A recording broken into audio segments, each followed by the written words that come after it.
जय जगन्नाथ जय जगन्नाथ। आज कहर उद्देश्य जे पूर्व तो आपणकर जो 7 दिन 7 राति अंधार हम जड़े महान आत्मा कही से जहाँ है अंधार हो कि न हो आपणकर 26 जून 26 रु जुलाई 7 तारिख भितर जुलाई 2 तारिख भितर सी तो जहाँ है अंधार जहाँ तो बर्तमान आउ जड़े महान आत्मा बा महान ज्ञानी सी कहते जुलाई 7 तारिख रु 7 दिन 7 राति अंधार हे तो जुलाई 7 तारिख रु 14 तारिख जाके हम ये सब जो माने तथ्य महापुरुष कहते जो कहते ये से तथ्य कौट पाइले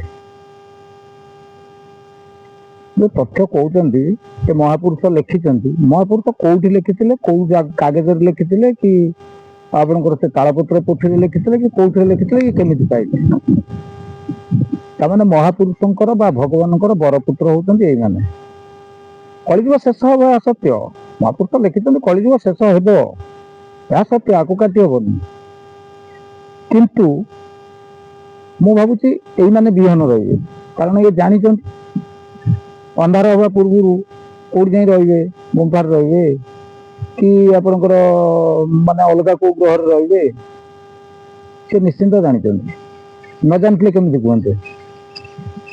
आमर शास्त्र कौची मोते बरंग तथ्य खाऊ मो वंशे ब्रह्म साइतो नहीं कौ शास्त्र कहले परम शास्त्र भागवत एक कथा लिखाई निजे बरंग मरिबा हो वंश भितर किसी कलंक न लगे बर्तमान जी ये कथा कहते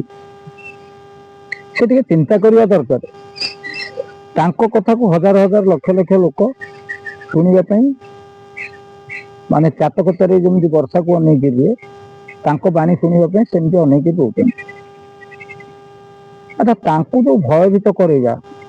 यहाँ के ठीक अच्छा यहीटा हम बोली जो कहते जो महान व्यक्ति बा महान आत्मा बा महान साधु सन्थ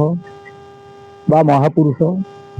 से तो महापुरुष नुहति महापुरुष अत्यानंद महापुरुष तो कहते 7 दिन 7 राति अंधार हम ये जे मुहर बर्तमान कहते जे यही तारीख हम अर्थात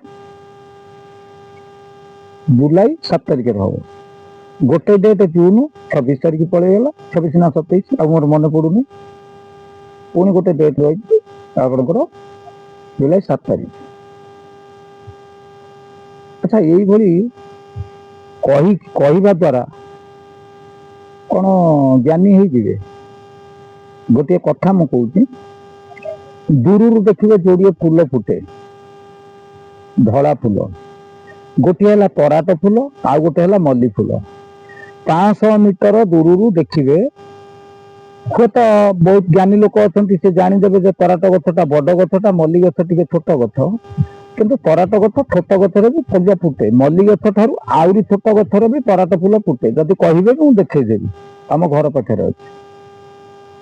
किंतु दूर जी देखियो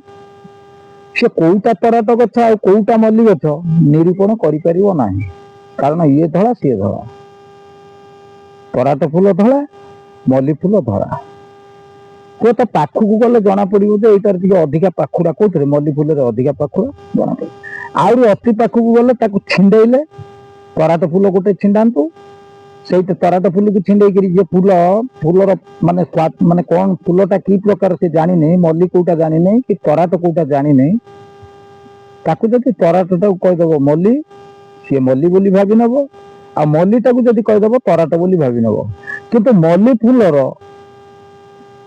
जो गुणटी अच्छी तराट फूलर से गुणटी ना मल्ली फूलर कौ गुणटा अच्छी मल्ली फूलर बास्नाटा अच्छी मल्ली बास्ना तराट फूलर बास्ना नहीं तेणु पाखुड़ा को अनुमान करूँ आम दूर कहवा जहाँ मल्ली तराट को जमी निरूपण कर भूल रही महापुरुषों लेखा से महापुरुष जहाँ लिखिचंती एग्जाक्टली मल्ली आउ तराट फूल सांगे समतुल करंतु आपणक भावनाटा जहाँ मल्ली फूल को तराट फूल भावुचंती बा तराट फूल को मल्ली फूल भावुचंती एकर आउ सेकर सेकर आउ एकर करके कहले किछि लाभ हबनी काहे हबनी जी कहते से दिव्य द्रष्टा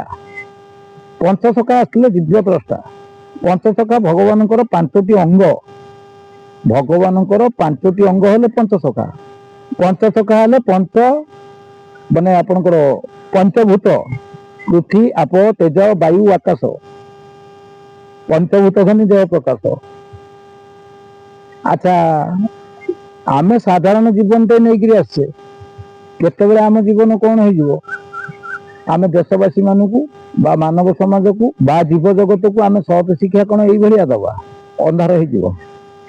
कौन अंधार हो अंधारटा कौन व्यक्तिगत मामला आम रूम रे आम पशिबा आम स्विच सब अफ करदबा अंधार हो गला से अंधारटा भी बेले बेले काम करे ना तम इच्छा भी अंधार हम ना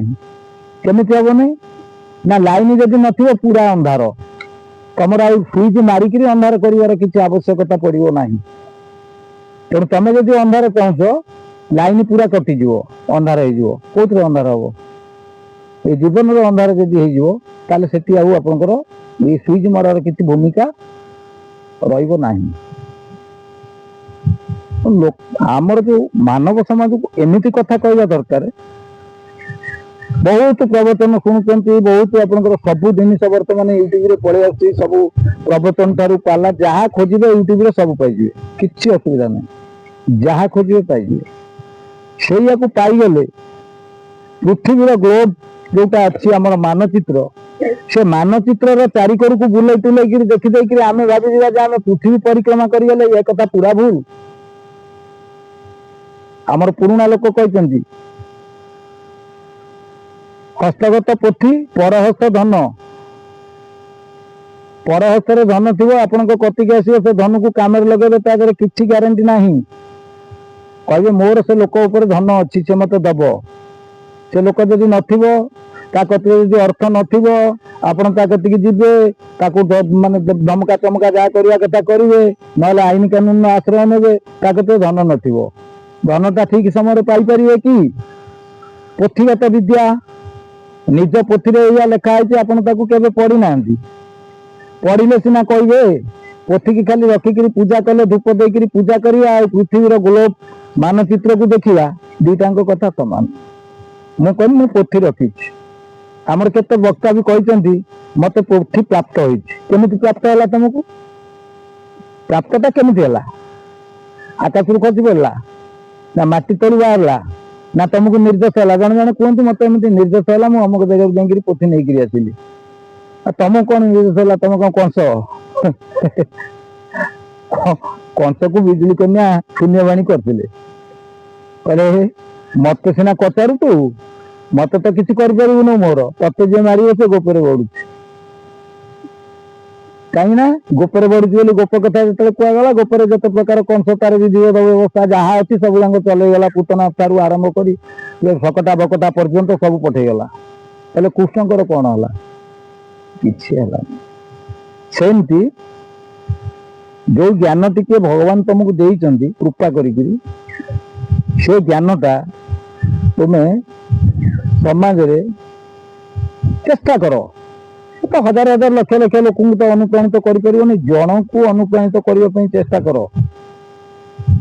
मु भावुची कहीं तुम जो कथाटा रोची तुम कथाटार सत्यता नहीं तेणु तुम ज्ञान को कई जड़े भी ग्रहण करे आ जो मैंने ग्रहण करी तुम पछरे धावित होते से किसी स्वार्थ उद्देश्य धावित होते तुम जड़े प्रकांड ज्ञानी तुम किसी जानी कार किसी समस्या अच्छी समाधान कर ना रास्ता बतईब ना यज्ञ करने को कह ना होम करने को कह यही अर्थ में जो मान कामना अच्छी से तुम मान पछरे अच्छा माने तुम कथा को मुहा मारी चलते भल भल कथा किसी ना भी यज्ञ करने प्रवर्तले भी गोटे दिन से लोक उपास रहा भल गुण से गीतार भगवान गीता सार ज्ञान कहते ଯାହା ହେଇଛି ଭଲ ହେଇଛି, ଯାହା ହବ ଭଲ ହବ, ଯାହା ହେଇଥିଲା ଭଲ ହେଇଥିଲା। ତଥାପି ସେଥିରେ ଲାଭ କାହାର ଲାଭ? ପ୍ରଭୁଙ୍କର ଲାଭ। କାହିଁକିନା ଜଣେ ନାସ୍ତିକ ଲୋକ ଯଦି ଅସୁବିଧାରେ ପଡିବ, ସମ୍ମୁଖୀନ ହବ, ସିଏ ଟିକେ ଜ୍ଞାନୀ ଲୋକଙ୍କ କତିକି ଯିବ ବା ସାଧୁ ସନ୍ତଙ୍କ କତିକି ଯିବ କି ପଣ୍ଡିତଙ୍କ କତିକି ଯିବ, ଯାଇକିରି ପଚାରିବ ଆଜ୍ଞା ମୋର ଏଇ କଥାକୁ ଏଇଆ ହଉଛି, ସେ ତାକୁ ବତେଇବେ। ଗୋଟେ ସାଧାରଣ କଥା ଧରନ୍ତୁ, ଜଣେ ଜ୍ୟୋତିଷ କତିକି ଯିବେ, ସେ କହିବେ ରୁଦ୍ରାଭିଷେକ କର। ରୁଦ୍ରାଭିଷେକ ଯୋଉଦିନ କରିବେ, ତାତ୍ରିକ କରିବେ, ସ୍ୱାମୀ ସ୍ତ୍ରୀ ଦୁଇ ଜଣ ଯାକ ଯାଇ ଉପବାସ ରହିକିରି କରିବେ, ସେଇଟା ଗୋଟେ ଲାଭ। ସେଇଟା ଗୋଟିଏ ଲାଭ କଣ କଲେ ନା ତାଙ୍କୁ ଗୋଟେ ଦିନ ଉପାସ ରହିବା ଶିଖେଇଲେ। এইটা হচ্ছে গোটিଏ ଲାଭ, ଆଉ ନହେଲେ କିଛି ଲାଭ ନାହିଁ। ଆଉ ଯାହା କହିଲେ ସିଏ ହବ ନ ହବ ସେଟା ଅଲଗା କଥା। ସେଟା ତମେ ଖାଲି ରୁଦ୍ରାଭିଷେକ କରିଦେଲେ ସବୁ ସିଦ୍ଧି ହେଇଯିବ, ତାହା ହିଁ ଭୁଲ। କିନ୍ତୁ ଏଇ ଲୋକର ଭାବ ଅନୁସାରେ ସିଏ ଲାଭ ପାଇଲା। ତମେ ଯୋଉ ବୁଦ୍ଧିଟି ଦେଇଥିଲ, ଭଲ ବୁଦ୍ଧିଟିଏ ଦେଇଛ, କାହିଁକିନା ଏଇଟା ବି ଗୁରୁ ବୁଦ୍ଧି। ଏଇଟା କରିବାକୁ ତମେ କହିଲ, କାରଣ ସେ ରୁଦ୍ରାଭିଷେକ କରିନଥାନ୍ତା ନା, ତେଣୁ ଏଇ କଥା କହିଲ। ସେଇଭଳି କଥା କିଛି କୁହ, ପରିବର୍ତ୍ତନ କର। ମାଳିକା ଦେହରେ ହାତ ମାରନା। ମାଳିକା ବାବଦରେ କେହି କିଛି କହିପାରିବେନି, କାରଣ ସିଏ କହିଛନ୍ତି, ନିଜେ ଲେଖିଛନ୍ତି, ଯେ ନିଭେଇ ଶିଖିଛନ୍ତି ସିଏ ଲେଖିଛନ୍ତି, ପୁଣି ନିଭେଇ ଦେବେ, କିଛି ଅସୁବିଧା ନାହିଁ। ଆମେ ଏଠି ଭାଉ ଭାଉ ହଉଥିବା, ଅମକ ଦିନ ଅମକ ହେଇଯିବ, ଧମକ ହେଇଯିବ, କିନ୍ତୁ ତାଙ୍କ କଥା ହବ। ଆମେ ଯୋଉ ଅଙ୍କ କଷିକିରି, ଗଣନା କଷିକିରି, ସେ ସାଲ ଏବ ଅସୁ ଅଙ୍କ ଯୋଉ ମିଶେଇକିରି କହୁନା, ଇଏ ଗଣନା ଗୁଡା କାମ କରିବନି। କାହିଁ କାମ କରିବନି ନା, ଖଡିକାର ଖଡି ବଣା ହେଇଯିବ, ଥାରଗାର ସବୁ ଗୁପଦ ହଇବ, ଏଗୁଡା କିଛି କାମ କରିବନି। ଅଙ୍କ କଷିବ ତ, ଅଙ୍କ କଷିବ, ସବୁ ଭୁଲ ହେଇଯିବ। 5ରେ 5 ମିଶିଲେ 10 ହବା ପରିବର୍ତ୍ତେ ସେ 8 କି 7 ହଉଥିବ, ଅଙ୍କ ଫେଲୁଅର ହେଇଯିବ। ମାନେ କଣ, ଖଡିକାର ଖଡି କଣ, ମାନେ ଥାରଗାର ସବୁ ଗୁପଦ ହଇବ। ଯୋଉ ଲେଖା ଆଜିକି 560 ବର୍ଷ ତଳେ ଥିଲା, ଯୋଉମାନେ ସେ ଲେଖା ପଢିଥିଲେ, ସେମାନଙ୍କ ସହିତ ବି ମୁଁ କଥା ହେଇଛି, ସେ ଲେଖା ବି ମତେ ସେ ଦେଖେଇଛନ୍ତି, ଯୋଉଟା କି ତମ୍ବା ପୋତି ଦେଖେଇଛନ୍ତି, ସେ ଚାଲିଗଲେଣି, ସେ ମତେ ଦେଖେଇଛନ୍ତି, ମୁଁ ତାର କିଛି ପଢିପାରିଲିନି। କାହିଁକିନା ଆମେ ତ ଗୋଟେ ସାଧାରଣ କବଲା ପଢିପାରିବୁନୁ, ତାକୁ କଣ ପଢିମୁ? ଆମେ ତ ଗୋଟେ ଜାତକରେ କଣ ଲେଖା ହେଇଛି ତାଳପତ୍ରରେ, ତାକୁ ପଢିପାରିବୁନୁ, ତାକୁ କଣ ପଢିମୁ? ତେଣୁ ସେଥିପାଇଁ ସିଏ ଏମିତି ଟିକେ ନ କରି ଲୋକମାନଙ୍କୁ ଟିକେ ଶିକ୍ଷା ଦିଅନ୍ତୁ, ସିଏ ଯେମିତି ଲୋକମାନେ ଟିକେ ଧର୍ମ ପଥରେ ଅନୁପ୍ରାଣିତ ହେବେ, ସେଇଟା ଆପଣଙ୍କର ଗୋଟେ ସୁନାମ ହବ। ଆଉ ଅମକ ଦିନ ଧମକ ହେଇଯିବ, 27 ତାରିଖରେ ଇଏ ହେଇଯିବ,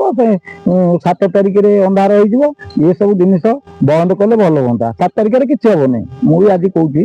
7 ତାରିଖରେ କିଛି ହବନି। ଆଜି ହଉଛି ଆପଣଙ୍କର 7 ତାରିଖ, ମୁଁ ଆଜି ହଉଛି ଆଜିକା ଡେଟ୍ରେ କହୁଛି 7/7/2024, 7 ତାରିଖରେ କିଛି ହବ ନାହିଁ। ଜୟ ଜଗନ୍ନାଥ, ଜୟ।